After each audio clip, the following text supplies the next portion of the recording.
It's your thing. Do what you want to do. Ba-da-dum-bum-bum.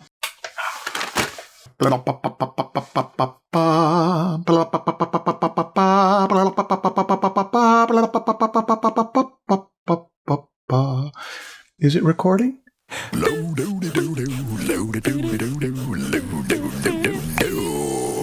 the Draftsmen Show. Yeah. Maybe Stan is in good spirits. Maybe he don't. Hi, Stan. What up, Marshall? How you feeling? Good. Have you ever been peeing and you're staring at the wall and there's like a pattern on the wall, like there's like the stucco frosting thing, it's all random shapes, and then your eyes start to blur and then you start seeing like pictures in those shapes? Yeah, I didn't know. I didn't want to go first. But now that you've opened it up, sure. Yeah? No. Well, I mean, I'm sure I have, because life is long and varied. It's like seeing pictures in the clouds, you know? Yeah, I do that all the time. It happens when your eyes start to like blur and things start to mush. Anyway, cool. What are we going to do today, Stan? We're going to do voicemails because we ran out of topics. Okay. No, I'm just kidding. It's because we got a lot of voicemails. Oh, good. Well, if we got a lot of voicemails, I trust there's some good ones in there. I think there are. Charlie went through them and he filtered them, so all the bad ones are gone. So if you're not going to hear your voicemail, that means yours was bad. Charlie edits this podcast. It's not me, Marshall and I that are deciding that it's bad. If yours did not make it, blame Charlie. I wouldn't say blame Charlie. I'd say learn yourself. From Charlie. Yeah, yeah, learn from Charlie, because he is an editor, and an editor's job is to make sure stuff doesn't get through that shouldn't get through, and also to combine things in interesting ways. But that's what this is not about, Charlie. This is about our listeners. Yeah, Charlie, get out of our episode. Hey there, I'm Jordan Barton. I had a question that I was hoping that Stan could answer, just because I look at Stan and I look at Marshall and the relationship that you guys have, and it's awesome, and I want that in my life. I think an iPad with an Apple Pencil and like a pencil and just some decent paper is enough to make you, like, they're a lot of the tools that you need to grow. And so I feel like I've reached the point where money can't buy better tools that will make me a better artist. What I need is relationships that build me up. And I'm curious, how can I make myself valuable or appealing to older artists? I've tried talking to one or two. I need to do more, yes. And a lot of them say they're busy, which is valid. So I'm just curious, like, in an increasingly digital age, how do I get out there and spend time physically within this space that other professional artists are working? Thanks a bunch. Love the show. Jordan, thank you for the kind words. Yeah. Wow, Stan, I mean, the obvious answer from my perspective is that the reason that we're hanging around together is because we have professional benefit to each other.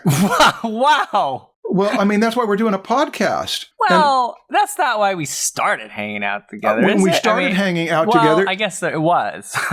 You're like, hey, who's this handsome young man who's becoming popular on YouTube? I need to get some of that street cred in my life. I gotta get on his YouTube channel so I could get some followers on my Instagram. Well, you don't even have an Instagram. Well, yeah, no pretense otherwise, but Stan was good company. We had a how long a relationship of many hours of conversations, of which I think it was, I know from my point of view, it was Stan made me smarter. I made you seem smarter by contrast. No, that was not it.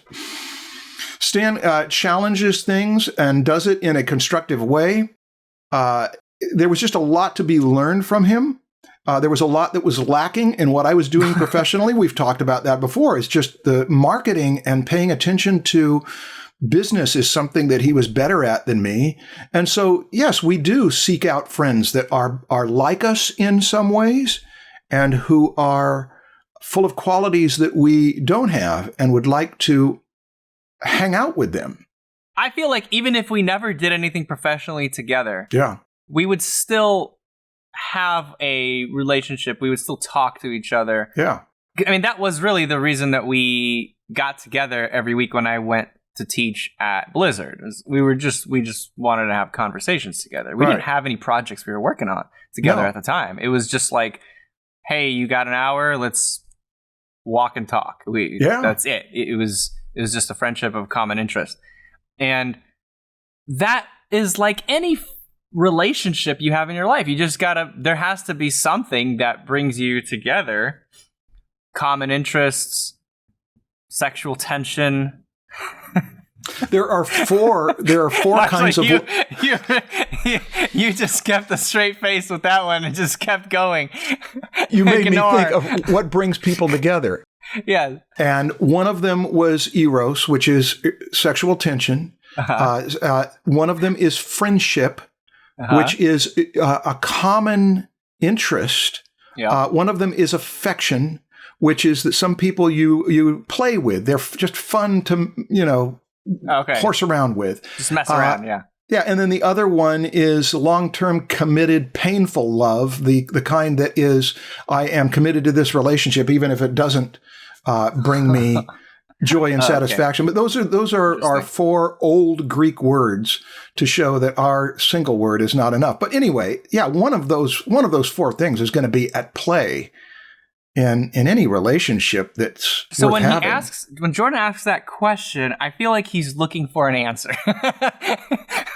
Right? Like here's the step-by-step recipe of talking to old people. Yeah. That's literally what he's like, how can I become, have relationships with older artists? Mm-hmm. Like, well, you got to make sure that they want to have a relationship with you. And every single older person is going to be different. That's right. It's not like age makes everybody the same. Age has nothing to do with this. It's just, who are you talking to? What do they like? Are you are you compatible to be friends? Yeah. And the way to really find people that you connect with is to talk to a lot of people, go to events, do things, reach out to people, be social, and you'll make relationships. I don't really have an easy answer to this other than that it's just life. Yeah, and sometimes it fails. I mean, there are people that I've wanted to mentor me that just would not mentor me. They just weren't interested. They didn't, like you said, they're busy with other things. They don't have any needs. But one thing you do is you look at what a person is seeking. You look at what a person wants and ask, can I help them get that? Can I offer it? And if I can't offer it, can I help them get that? That's been a common theme in looking at guests. I mean, we've talked about that with people that are in our lives that we prize, is that they make our lives better, simpler somehow, more richer. So it's, like Stan said, it's going to be different with every person. I can think of all sorts of people my age that have a completely different set of interests that would not want to be friends with my younger friends for whatever reason. And so, yeah, I don't really know how much value we can offer in this, except to point out that life is complex and luck is a factor. And being cool. Yeah, being cool is a factor. Old people like cool. Oh, yeah, they love it when young people are cool. This might be something worth putting in the comments. It may be that our audience can answer this better. Yeah. Audience, if you are old, what That's do you dangerous. look for in a relationship with a younger person? That's dangerous. God, that came out completely wrong. No, don't answer that. Yeah, but you're also going to get this kind of thing, these dad-blasted young people with their idiot this or that. What? If they were only different, you can get old people whining about young people that I'll tell you how I'll have a relationship with you is you put your damn smartphone down. You can get Well, hey, that's good advice. Yeah, you can get crotchety old people that are just going to criticize your whole generation as a whole. Yeah. So I don't know. Yeah, I don't know why age is even a thing here. Yeah, I don't either. You could be 30 years old and you could have a mentor who is also 30. Yeah. It doesn't matter. I've spent 3 hours this week with someone who's in his mid-80s. And we are just the best of friends. And he is a mentor to me, and he just enjoys me. He just loves me. It's a great symbiotic relationship. So I think it just happens from mutual interest. Wow. Marshall, you found your own Marshall? Yeah. Oh, absolutely. I found a few of my own Marshalls. But oh, my God. But at your age, you found your own Marshall. That's right. That's amazing. 22, 23, 22 years older than me. Yeah. If Marshall could do it, Jordan, you can too. Yeah, Jordan. The majority of the world only cares about what's hot right now.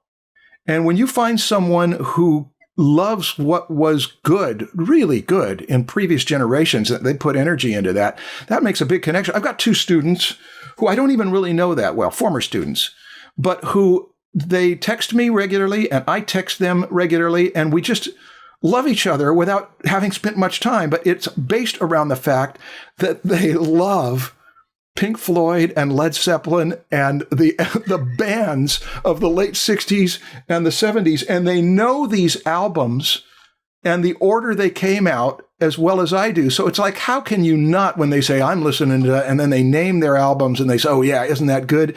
And I can connect with it. I've got another young friend who's now 30-ish, who also, when he finds out about the music that I listened to when I was a teenager and later, he researches it, listens to it, goes through the whole catalog of it. Those are just common interests. Do you think common interests is like the main thing that brings people together? Or with that Greek word, I think it's phileo, Phileo, which is friendship.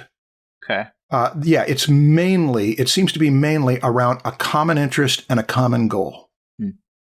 Yeah, that's a big one with me. Here's another thing. Here's what I meant when I said about Stan that we're professionally involved. I have probably 100 people in my life that I wish I could spend hours with each week, and there's just no time. So who do I spend hours with each week? The people I work with. Me. That's right. And that's why I'm always trying to get friends teaching at the same school, see if there's a way to make collaborations. Can we get together and bring our talents together to do something? Because that is so exciting if you're spending most of your week with the people you'd want to hang out with anyway, and you're spending time with them and making money. It's been my conscious goal for decades, ever since I was a college student. We just like hanging around with each other. Can we go into business together? So yeah, that was around the necessary mutual pursuit of income. And so yeah, people will want to hang around with you if you help them make money. Yeah, but I think there should be a stronger core that holds it together than just money. There's gotta be. Otherwise, it will fall apart very quickly. It will be like all those terrified teachers who are involved in relationships in dysfunctional schools where they can't stand the people they work for, but they can't leave the job because they have to. Wouldn't it be better to be working with and for people that you would hang around with anyway? So anyway, but I don't know if we're helping Jordan. We're saying it's about mutual interest. Yeah. And also, to your point, Jordan, what you're saying, this is actually a very, very important thing for people's success. There's that phrase that if you read any self-help book for success, they're going to say, you are like the 5 people you hang out with around the most, or something like that. I don't remember the exact quote, but like, yeah, you look at the 5 people that you're around with the most. You're basically just going to absorb their qualities onto yourself. And so you do need to start surrounding yourself with people who you want to be like. Yeah. Not people who you think, oh God, I hate spending time with them, but I have to. It's a relational question, and relationships are complex. Yeah. Anyway, okay, next question. Hi, my name's Juno, and I'm an artist who has more of an interest in horror media, and I was wondering what you guys in the Draftsmen show think about horror art, like whether it's paintings or if it's a consecutive piece of art like Junji Ito work or just like animations, just what you think would go into making horror art, or just what you think someone should study if they want to make horror art, just anything scary or just stuff like that. I'm not sure of the term. Is it horror? Horror? Yeah, she's talking about horror art, like scary art. Yeah. So I know very little about horror art. I actually don't even really enjoy horror movies because I find them quite annoying. Most of them. Some are actually really good that have a story, but most horror stuff is just that I've seen is just kind of like try to trick you into jumping. And I don't get scared by it. I just get annoyed by it. And it doesn't interest me. But I know obviously that there's bad horror and there's good horror. But I just don't know much about the genre, so sorry, Yeah. I can't say much. I don't know much about the genre, but I know enough about it to know that it is a complex, multifaceted, rich genre with a history, and that if you were studying genre with me, the first half of the semester would be for you to research the different branches of horror. In fact, I've had some students do that. And you divide it into the difference between terror and horror, and there's, different kinds of horror. But you would want to understand an overview of it and how it evolved. And I highly recommend that you take Robert McKee's horror seminar. He has a webinar probably now, but he used to do it live on the structure of horror as stories. But for making art, it would be the usual bits of advice.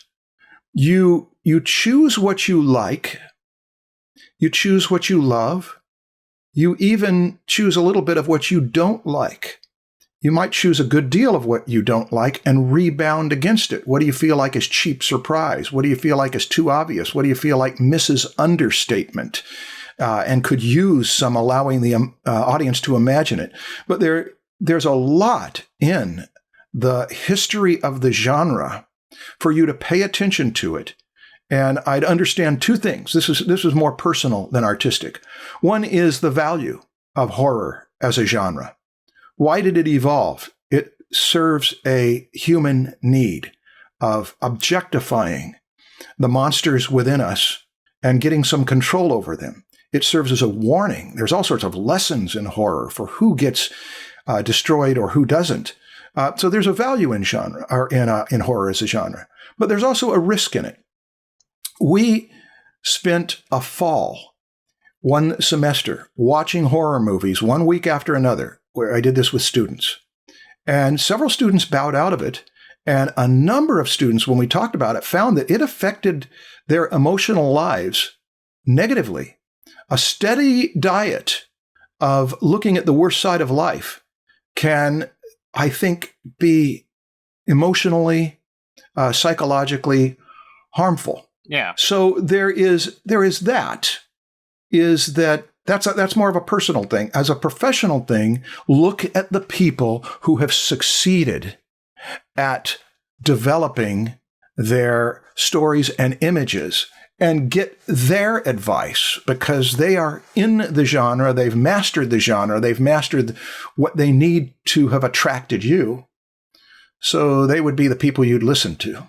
Yeah, it seems like this advice it's like any advice that we've given to people who want to learn anatomy. It's like, pick your people, study them, practice, immerse yourself into the genre, and just start learning everything you possibly can about it so that you start speaking that language fluently. Yeah. Don't miss Alan Moore's book, Writing for Comics. Because in there, he's good with horror. And he also mentions in there that you don't just study the people who do it professionally and know the tricks of how to scare an audience and give them nightmares. You also look at life and you list what the scariest things are to you and why they terrify you and get your head around that. And that way it can be. It's interesting how some horror writers seem so emotionally healthy. And I've wondered whether it's because they get their nightmares out rather than holding them in. Maybe. Yeah. I don't know. Is Walking Dead considered horror? I mean, there's people being tortured and ripped apart. That's bitten. Well, I'm sure. I'm sure it's considered horror. But when limbs are being cut off, and that's the gory horror. Gory horror. Okay. Yeah. So there's so many different types. But I mean, that's probably the horror I've spent the most time in my life is Walking Dead. Mm-hmm. I actually watched like the first 5 seasons or something. I don't remember exactly how many, but eventually got to the point where I just burned out because of how they keep trying to one up themselves in how difficult they make it to watch. Yeah. It's like, oh, this wasn't painful enough? Let's go to the next episode. I haven't watched it. I have the Blu-ray of the first season, and people, I understand that it's really well told story. Frank Darabont, I think, directed or was involved in a lot of that. But that's the reason, is that I just don't like that kind of thing. I don't want those images in me. I don't want to meditate on them. Yeah, eventually like I said, I got burned out from watching people's limbs get cut off and faces getting burned for the sake of torture and for the sake of physical pain being shown so you could feel it too. It was like, okay, why am I doing this? Like the story isn't the most important thing anymore. Now it's just to make one up the difficulty level of pain to watch. Well, that would be a spectrum to attend to. Is on the one extreme, you've got explicit, and on the other extreme, you've got implicit. And to study who is it that leaves a lot out but can still terrify you. That's a particular talent. It's very easy in some ways to be explicit. And you would want to go back to, those early 1930s Universal horror films, which aren't really horror films. They're terror films. And even previous to that F.W. Murnau one of Nosferatu, which probably doesn't hold up to you, but it's got some terrifying imagery in it. And of course, Val Lewton's 9 movies from the 1940s that I talked about in our first season. A lot of horror directors. William Friedkin does a commentary on Val Lewton's The Leopard Man, which I don't know whether you'll like The Leopard Man, but William Friedkin decided to become a horror movie director. He directed The Exorcist in response to Val Lewton's movies, because he gushes over this guy's talent that with so little budget and showing so little explicitness, he could really conjure up the feelings of dread that good terror can do. So to understand that spectrum and decide, here's where I am on that spectrum, and if I'm over here, I've got a counterpoint of this. Am I over here? I've got a counterpoint of this. Don't neglect Hitchcock either. Hitchcock was a master of terror, master of suspense with very little explicitness, some explicitness, but he used it as punctuation that just terrifies some people. I saw The Birds when I was a kid, and I remember there's just one quick shot in there that has haunted me all my life, and that was because he knew how to orchestrate what I give the audience where nothing's left to the imagination, and how much I make the audience imagine and trigger their imagination. I don't know how much that's going to help you, but that's what you can get from me with a spontaneous answer. If you love the medium, that you get an excuse now to devote a few decades to getting to know the medium and seeing what other people have done and seeing what you have to bring to. Not the medium, the genre. Hey there, my name's Kat Edwards, and I had a question for you guys. I'm in my 4th year of art school, and I'm looking to get my master's after this. My goal for this is to eventually teach college-level art classes, so I was wondering what would be maybe the best way to get your foot in the door into teaching at a university. Thanks.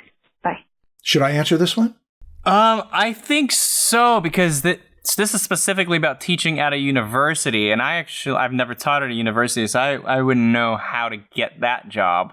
Yeah. I assume it's maybe to be good and have a master's degree, but I don't know. Maybe there's more politics involved in that. Well, there are a lot of politics involved, and so that's where I'd aim. First, get your master's degree, because if you don't have the master's degree, they automatically say, okay, we don't want you. I got in other ways, and that's this way. Once you've got the master's degree, you're going to be one of many who want that job in the university. And the way you get it is you get to know those people that are your potential hirers. And you get to know them positively, where they like you and you like them, and they would like you to be working with them. That's how it's happened with me with every job I've had at a school. But how do you get your foot in the door to even create that? Take classes at that university and impress the teacher so much that they say, gosh, wouldn't it be great to have you around more often? You're so proactive. You make the class better. Okay, that's how I got my first teaching gig, even though it wasn't at a university. It was at Watts. But okay, that works. But that's hard. Yeah. but it can be done. It's done a lot. I guess that's true. It should be hard. References, mutual friends, all of that stuff. Politics isn't all bad. Yeah. Politics is good when it works to your advantage and when it's fair. But anyone who doesn't get the job is going to think it isn't fair. Oh, they like her better. Well, if they liked her better and you earned that respect and you earned that likableness by your benefiting them, then that's great. That's how it should be. Yeah, but some politics is wrong too. Oh, absolutely. Some politics is just, racist. Yeah. Don't get me started on the stories of politics at schools because it'll just turn that way. But get your master's degree so that they don't disqualify you for the fact that you didn't go through all those hoops. Do your best with your work and your ability to teach and all that. And then somehow establish relationships with the environment you want to teach in. You do not want to teach in university. If you are going into a university where you go in there and it's hell, and it often is, ask other people for the stories on that. The nastiness that can go on in art departments is beyond belief. I always heard about it. I mean, not just art departments, but just college departments in general. So be careful. I want to teach in university, and you get this job that you strive for, and then you spend the rest of your life wondering how you can get out of it when you're dependent on it. Okay. If you can, choose where you want to be. Yeah. Words of warning. Sorry to have gone off on the negative side of it, but as long as we keep that general. Okay. You're the master of horror. Yeah. Finding a unifying thread here. Okay. Let's go to the next question. Heyo, Stan and Marshall. My name is Kipling. I had a question that I know I and tons of other young artists struggle with constantly, especially when creating a portfolio or just putting my own work out there, is should you be drawing what you want to draw to get attention and work, or how to know when that is a failing avenue? Thanks. Oh. That's it. I think I know you, Kipling. If this is Kipling from Concept Design Academy, who's been in my classes more than once, should you, in your portfolio, the stuff you want or the stuff that you think the world wants? Is that the question? I'm pretty sure. Yeah. I mean, my answer to this is, obviously it's going to be an opinion, but I'm very, very far leaning towards this side of the spectrum, is that yes, you should only do what you want. Completely, 100%. But I understand that might be a little too far. But yeah, whatever. That's my opinion. I lean really strong in the direction that you lean. Okay. But not 100%. Not maybe 92? And well, 87? 52? No, I wouldn't turn it into percentages. I would say you would look for the overlapping circles. I'm interested in this, and there's a market for this.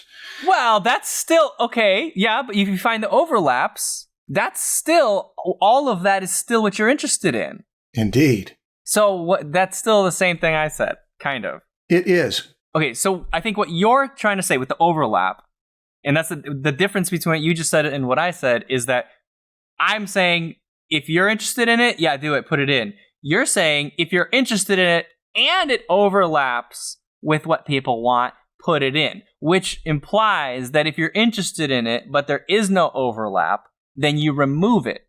Right. I disagree with that portion of it.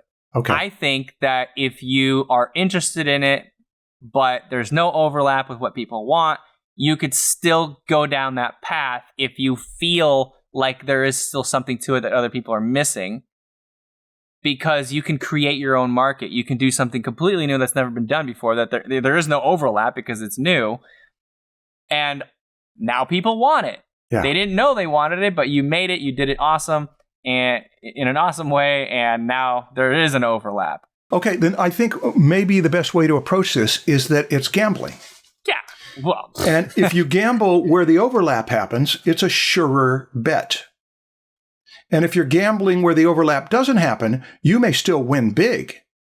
As we can see examples of somebody who win way bigger. You can win way bigger because nobody else is doing that. And all of a sudden you come into the arena and wow, we didn't know that we loved this. That was where we talked a bit about that with the Hitmakers one. But why not have a more diversified portfolio? Literally, now we're talking about financial portfolios, right? Yeah. Or we're connecting those two. A portfolio that has a lot of very, very, like, your own stuff, but it also has the stuff you like to do that overlaps with stuff people want. Yeah. And so there'll be a little bit of that whole spectrum in there. Right. We've got a spectrum, though. One is that I only do what's commercial, and I put aside my desires altogether. One is that I only do what I desire, and I don't care what the market is.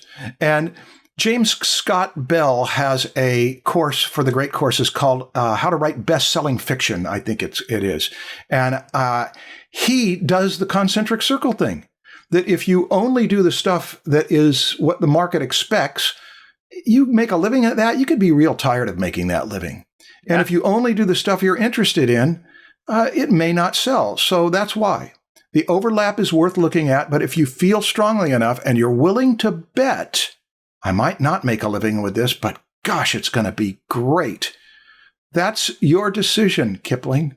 Yep. And I think the best advice we can give is see it on a spectrum and make your decision where you belong in that. And if you got another way to make money, you can sell real estate during the day and do your art on your own. Then you have no concerns for the marketability of your art. Yeah. The things we do agree on here, Marshall, is that there shouldn't be anything in portfolio that you actually dislike doing. I think that's correct, yeah. Because you're setting yourself up to make yourself miserable if you get hired. All right, next question. Hello, Stan and Marshall. My name is Oliver, and I had a question about becoming a art professional. I personally know a number of successful illustrators who have expressed feelings of almost regret about making their love of art into a career. Doing art for the love of it is very different than doing it for money, as you no longer get to rely just on your personal inspiration to make art, and instead have to answer a client's call and solve their problem within all their varying parameters and do it by a certain time and get paid for it. So as experienced instructors, I'm curious if you ever have your students put consideration toward this kind of important decision.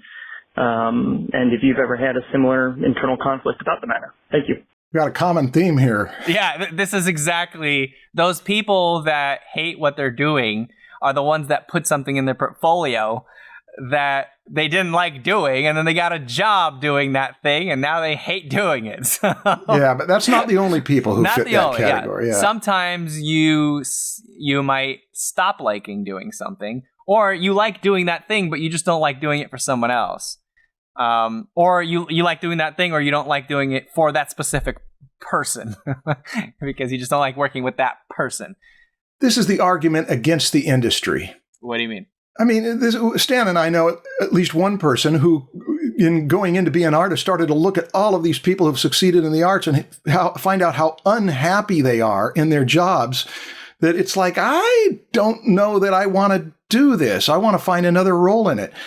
I knew that I wanted to find a way to make money drawing pictures any way I could make money drawing pictures. And so I took what I could get, but it was not really what I wanted. And the argument against the industry is that whatever you embrace for this work, it will give you pain because of deadlines, because of changing styles, just because of there's all sorts of pressure. There's all sorts of difficult things about a career. Yeah. So you can have a knockdown argument never to go into the arts as a profession from some people who feel strongly about that.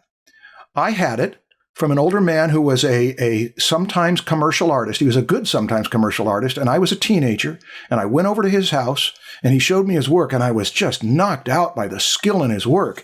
And he let me know he made his living at that point as an inspector of homes to see if they were up to trade requirements, because he knew a lot about houses. And he told me to get a job in something reliable and do your art on the side. And I remember a voice inside me welling up saying, "Don't listen to him." You're smarter than that, old fart. And so I true. decided I don't want a job doing the other thing. Yeah. And so that's what I pursued. Okay, that argument makes zero sense to me whatsoever. It's like, okay, don't hate your job doing this thing you love. hate your job doing this thing you don't love. You're still going to hate your job. Yeah. There's a higher chance that you're going to enjoy your job as an artist than as that other side thing that you got just because it's safer. You know, you might not love your job as an artist, but there's probably going to be more elements of it that you do enjoy. So I just don't get that, how that is even a solution. That's part of why you're doing what you want to do for a living, is that you really did grip this and got a hold on it. Now, I do know where to go with it as an answer. Okay. Albert, I do know where to go with this. It's the best place to go as a teacher answering your question. Study the masters. And here's what I mean by that. Look at people who've made it into middle age or even old age, who love their work, and even who make so much money that they don't have to work for the rest of their lives. Bob Duncan told me, he said, I made enough money to where I don't need to work for the rest of my life. Why do I keep writing? I just love doing it. I like to see what it is I'm going to put out.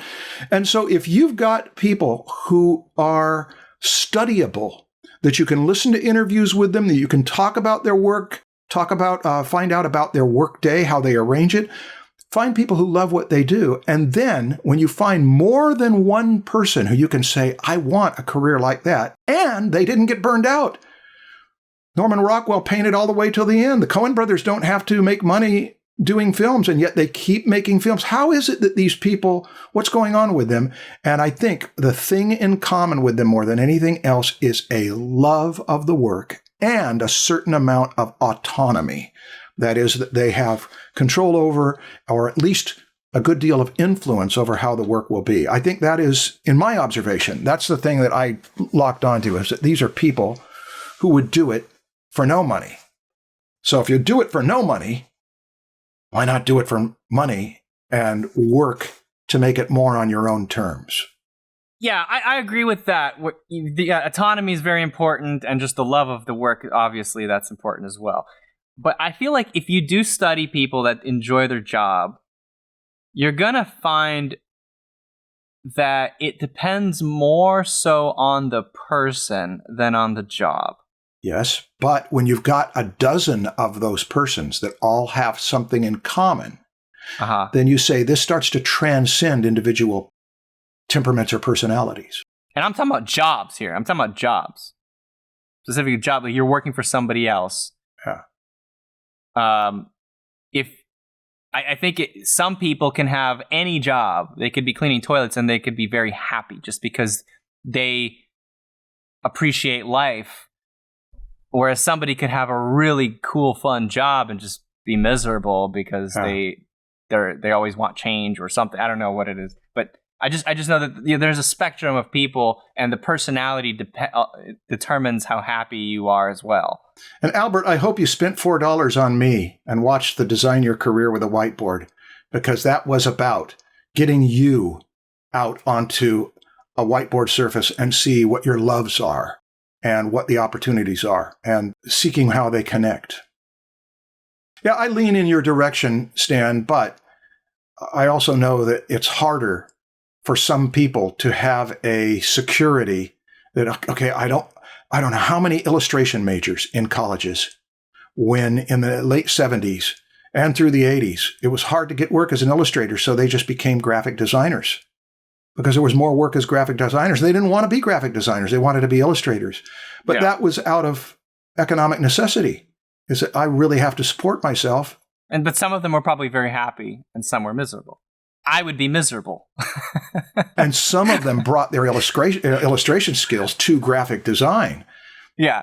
When you see a graphic design as illustration, the way a whole host of great illustrators in the 70s and 80s saw illustration as graphic design. They did less of the anatomy and the perspective and the NC Wyatt thing, and they did more of flat layouts that were beautiful graphic. Toulouse-Lautrec is an example of an illustrator who illustration is to him more graphic design than anything else. If you can use the job that pays you money to either get the skills to do the other job or treat this job metaphorically as the thing you want to do, that every one of my theater pieces is a is a series of illustrations, and every one of my series of illustrations are like keyframes from a movie. You get the idea. There are ways to get creative about getting satisfaction in your work by pretending that it's something else. Hi, Stan and Marshall. My name's Damien. I'm currently studying graphic design at Portland State University, specifically logotype design and calligraphy. And although I'm extremely passionate about design and letter forms and all that, I'm finding the more I learn and study, the harder it is for me to just draw for fun, which is what got me into art in the first place. So my question is, how do you stop your knowledge of art principles from blocking your creativity? I feel like my creativity through my college career has been significantly dulled by things like hierarchy and alignment and all that jazz. You know, I can't turn off my design brain to save my life. Anyway, thank you so much. I love the podcast, and I hope you have a good day. Thank you. Bye-bye. Thank you, Damien. I have a short answer. Read Writing the Natural Way. I was going to say the same thing. God. When he asked, my brain just naturally went to that childhood play thing that you were talking about with the signs and designs from last episode. The training that you're going through right now, this disciplined assignments and practice this and it's all structure and you got to get good at all these very specific principles. This is like creating patterns in your brain of how you're thinking, which is good. But your brain is starting to forget those patterns of creativity that you used to have. And so you need to go and practice that again. It might be difficult for you right now to go and just be creative, but exercises like what Marshall mentioned, like clustering, those kinds of things will get your brain back into that pattern of thinking in that way. And so just do it, keep doing it to balance out the sign and design parts of your brain. Boy, you're a good student, Stan. Aha! You're already using the terminology. Oh, yeah. Going right here into the technical stuff. Well, you got to be a good student to be a good teacher. Do you? Boy. I don't know. Is that I just came up with that? I think so. Okay. Thank you, Damien. I hope that oversimple answer might open up a world. It's a key to move in that direction and see what happens and hang around people who enjoy their work too. If you can find the students who really like doing what they're doing, you can pick that up. Hey, I want to say one more thing about Writing the Natural Way, is that for all my enthusiasm about the content, there was a bigger thing that I noticed that happened with that book. The whole structure of the book 31 years ago acted as kind of a little injection of DNA for the best influence on me over the last 30 years. It's sort of like when you hang around a person for a half hour, it's not so much what they've said, it's the vibe of how they go about things that really have influenced me. And in such a good way, if you can find people, colleagues and peers who you like how they do school and connect with them, that's probably the best thing you can do. Yeah. That's like what I was saying for the first question about, making friends with mentors or whatever. It's really just about the people you hang out with. It's not finding mentors specifically. It's about surrounding yourself with people that you want to absorb the way they do things. Okay. Anyway, cool. Next question. Hey, Stan and Marshall. I have a question about how to, properly price for commissions in art. I'm making the transition of just doing art as a hobby into maybe something that I could actually make income and a career off of. But there's still a large part of me that undersells myself. I just feel like, oh, you want to pay me $100 to buy any art supplies I could dream of, and I just have to draw you a little picture for it with them, and I'm like, cool, deal. But then it ends up taking me, 15, 20 hours to do that portrait, and if I'm actually doing it as a job, it's not going to add up. But I guess my question is, what advice do you have for, breaking that mindset, or making that transition in mindset towards seeing art as a viable career and not just something that I do for fun? Thanks so much. I really enjoy your podcast, guys. Have a good day.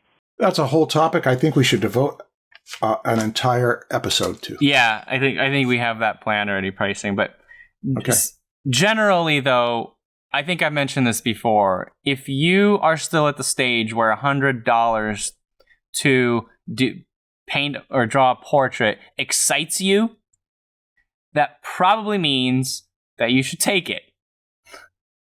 Because you need the experience of starting to get a commission, working for a client.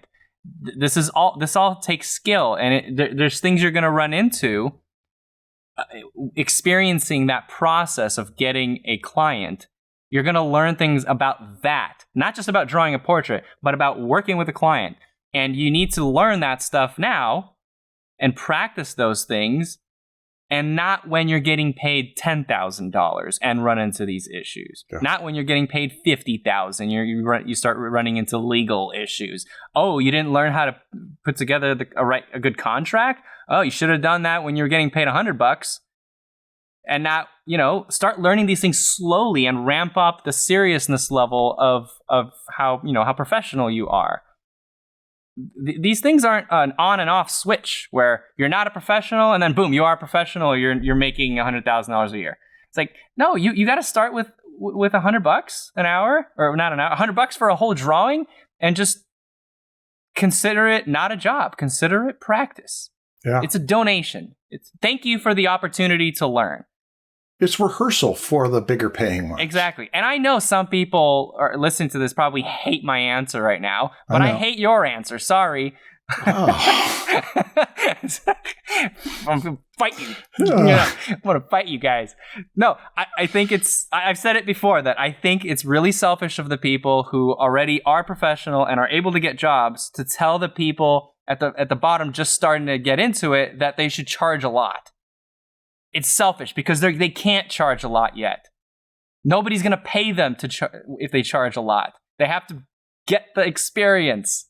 And so by making them charge a lot in order to keep your prices competitive, it's selfish for you. You stop doing that. Let young, inexperienced artists get some experience. Let them be exploited. No, not exploited. Let them get some experience. Okay. Do you think that getting an internship is exploitation? Sure, but I'm not against exploitation. Oh, okay. I'm glad to be exploited for something where I get something out of it. Yeah. Whatever. Sure. You're being exploited and you're exploiting them. Whatever. However you want to look at it. That's how I looked at it. Yeah. Yeah. It's like they're paying you $100 for a huge risk. You might not give them anything of any kind of quality because you've never done this before. You're exploiting that client. You are coming in punching. I think we're going to put you in the ring with William Stout. Oh, would he say the opposite? Or Brad Holland, yeah. They would say the opposite? Yeah, they would pick that up and run with it. Sorry, William. I disagree with you. Wait, what would they say? I want to know. I don't want to speak for them. I've heard them both speak, but I would like them to speak for themselves. Gosh, if we could get William Stout and if we could get Brad Holland, they have opinions about this and they've got experience with it too. They've been around a long time. I don't know. I look back at my history, and when I was young, I did that. Yeah, I did too. Got jobs. I got paid literally $100. It's like the exact thing. Me too. For some reason, $100 is the number. Yeah. And I don't look back at that and be like, what the hell? They took advantage of me. It's like, no, I gave them shit. I gave them a non-professional drawing. And it was motivation for me to practice drawing and try to think of myself as a professional. It got me in the mindset of being a professional at an age where I wasn't ready for it yet. I am so thankful that they gave me that opportunity. I don't know. Whatever. Okay. Yeah, I'll tell my stories when we take it up in an episode. Huh? I'll tell my stories of that when I take it up when we take it up in an episode. Okay, that's going to be an interesting episode. I'll try to keep that same energy. Yeah. Screw you people that disagree with me. No, not that. Not that energy? Okay. No. I love you all. No. Not that one either? High energy, but embracing sets of opposites. I respect your different opinion. Yeah, that's the way. Okay. All right. Cool. Next question. Hi, Marshall and Stan. I am Jacob, and I'm a 15-year-old aspiring multimedia artist. And I thought you might have some insight about reference, as in the allusion to, greater and other bodies of work, whether that be text or visual media.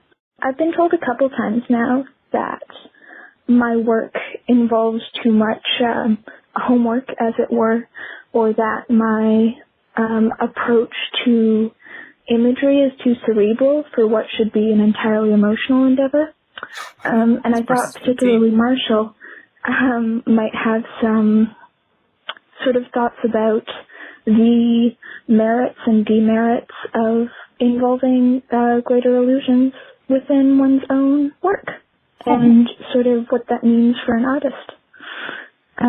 Thanks so much.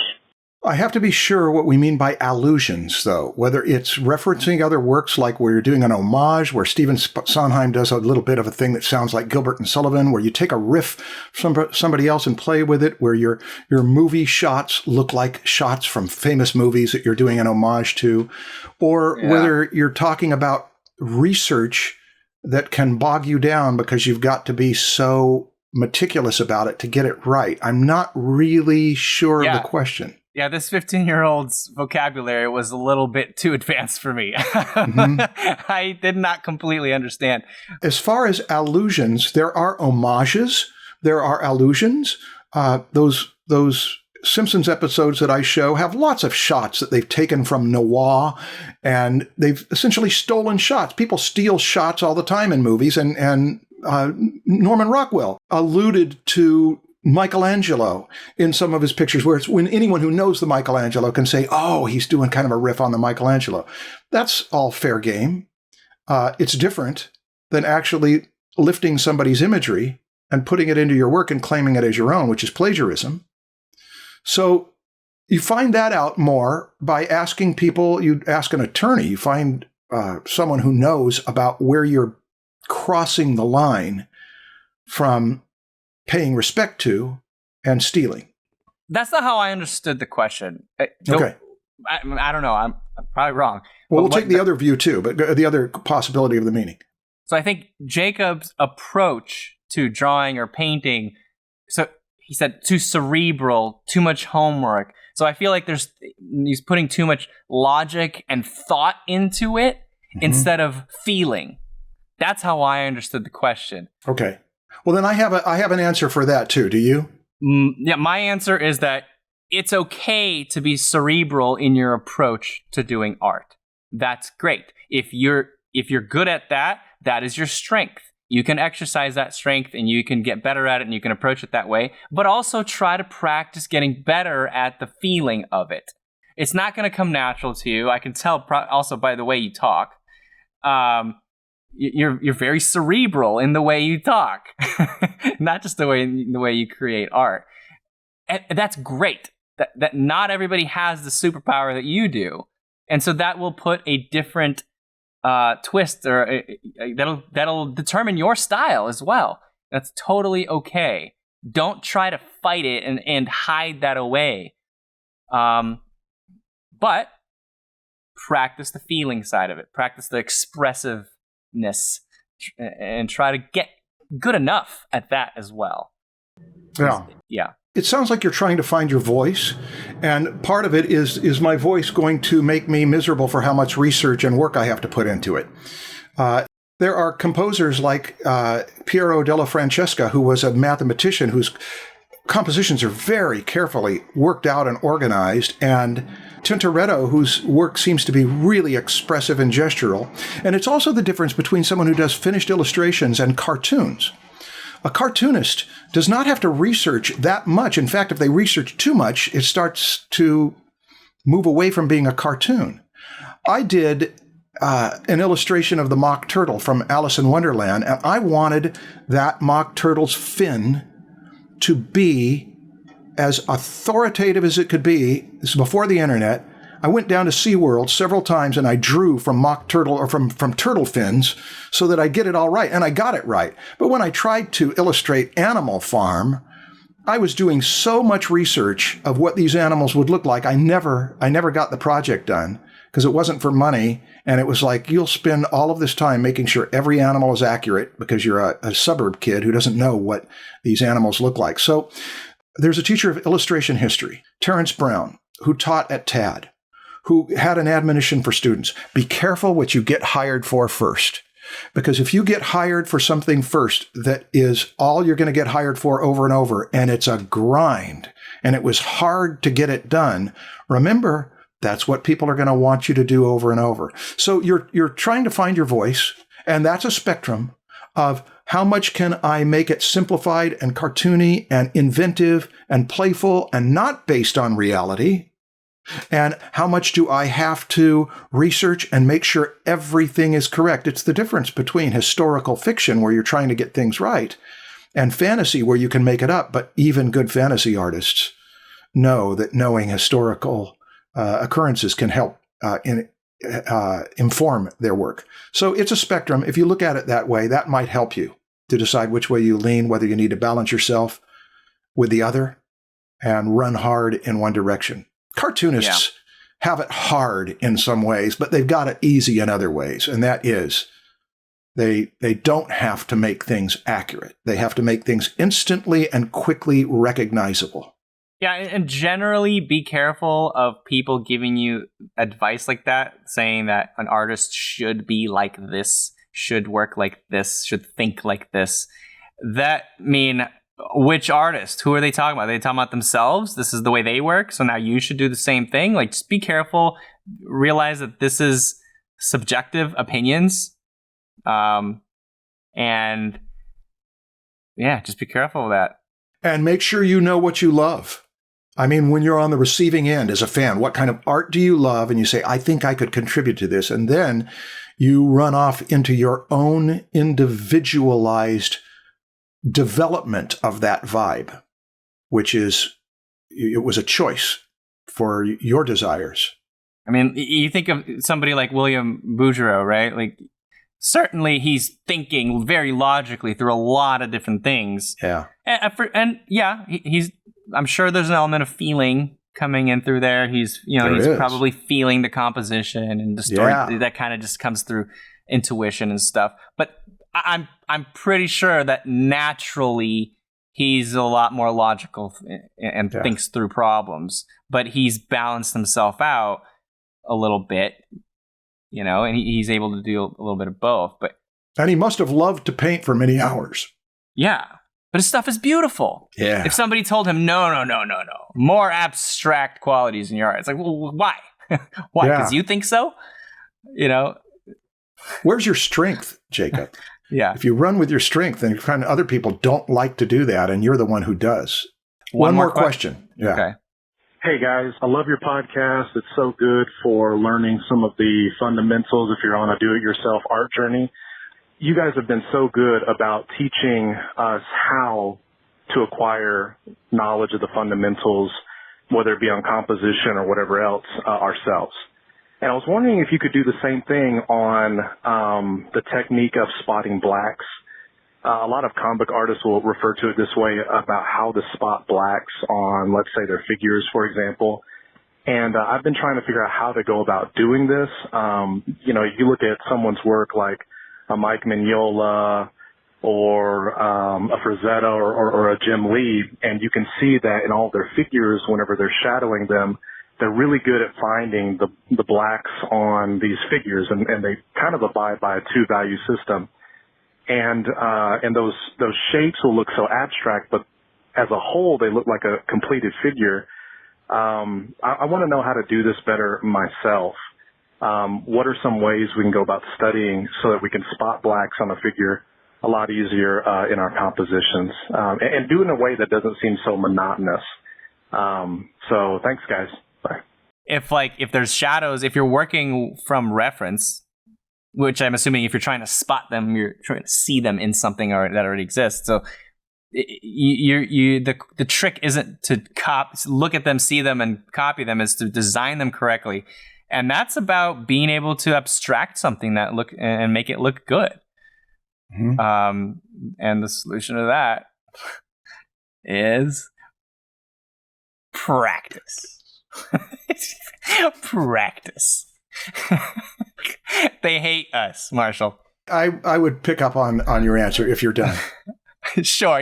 Can you elaborate? How do you practice this? The first thing is what Stan mentioned, is that you learn the logic of light. The logic of light is important because if you don't know the logic of light, all you'll be doing is decorating without knowledge. So understand how core shadows and form shadows and cast shadows work. And when you've got that, then you can make them correct. But you say, yeah, but they don't look good yet. They look realistic, but they don't look good. Then there's two places you go to study. One is you go to Mike Mignola and Jim Lee and these people that you admire. And you see how they do it. Bernie Wrightson learned to do it beautifully. He learned it by looking at Frazetta and copying Frazetta. And listen to what they say in case they have something worthwhile to say about it. Go to masters who design their spot blacks in good shapes, even put tracing paper over them, and copy them and put them up on the wall separate so that you can say, oh, they do a lot of shapes like the state of Idaho. They do a lot of straight lines and then curved lines. You'll find metaphors, and that's the next thing I'd point you toward. Find spot blacks in nature that interest you, like dappled ponies and Dalmatian spots. Wait, spotting blacks, is that a specific term about not seeing them, but it's the spot, that it's a full-on spot of black? Comic book illustrators pencilers put an X in an area that they want the inker to just fill in as a pure black. Right. It's a big shape of pure black. Yeah. But spotting them isn't about seeing them. It's about just filling them in. It's about designing them. It's about choosing them as black patches, which strengthen it graphically.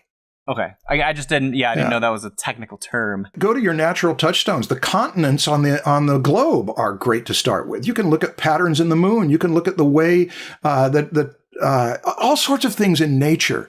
The touchstones that you love, put them into Photoshop and turn them into notans by doing extremes of the posterize command. And look at those things that you love and say, I like these shapes. And then you find the balance between the logic of light that gives you good rendering, but might give you boring design, and the exciting design that you're trying to find in those logical light patterns, and meeting them up together. That's almost a synopsis of how good composition happens. It's the difference between what you actually observe and what you choose to observe.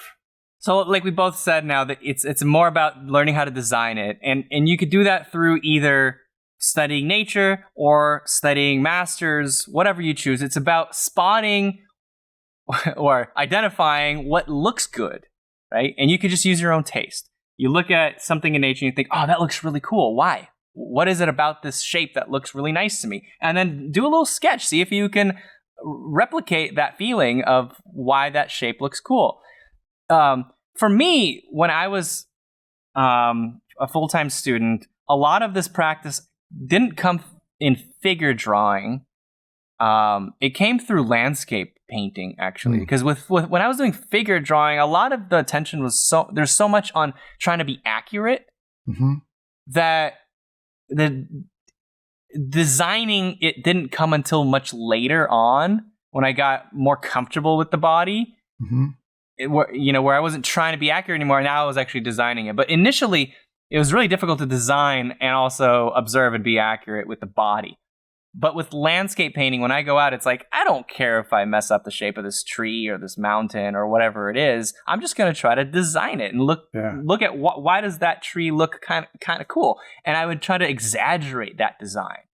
And that's where the practice came for me, is landscape painting. You could do the same with still lifes. It's just, I think it's easier to practice that with inanimate objects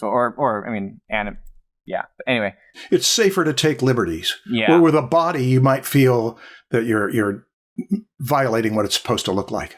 Yeah. Yeah. Start with trees. Okay, should we say goodbye quickly? My memory card just filled up, so the people watching probably are seeing the crappier Zoom call recording of me at this time, which is fine. But yeah, anyway, that was the last question. Do you have anything else to add, Marshall, to that last question? No, let's take up more voicemails in another episode, and we'll also take up pricing and negotiating and that kind of thing. Awesome. Sounds good. All right. Thanks, Marshall. Good answering your questions. Yeah. Thank you, everybody, for submitting your questions. Those were great. That was fun. Loved it. See you all. All right. Bye, guys.